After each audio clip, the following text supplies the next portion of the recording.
The Sports Bra is a women's sports bar. It's not a sports bar for women, but it's a bar for women's sports. So everyone is welcome here. It's a couple letters that switch around from sports bar to sports bra, so it's something very familiar. So I want people to walk in and it feels like just your average regular sports bar, you know? But then when you take in what you're seeing, there's female athletes on the walls, there's female athletes on the TV screens, and it's those tiny changes that I think make a huge difference.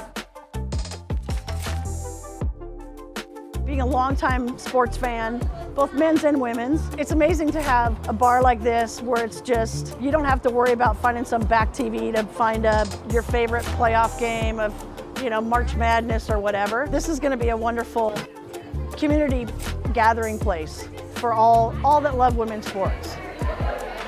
So we partnered up with Freeland Spirits, which is a women-owned and operated distillery right here in Portland. And so they're doing all of our signature cocktails. And then we're also using Carmen Ranch beef out of Wallowa, Oregon. So she's doing all of our beef, which is pretty great. The picnic tables outside that you see are built by Girls Build, which is a nonprofit organization.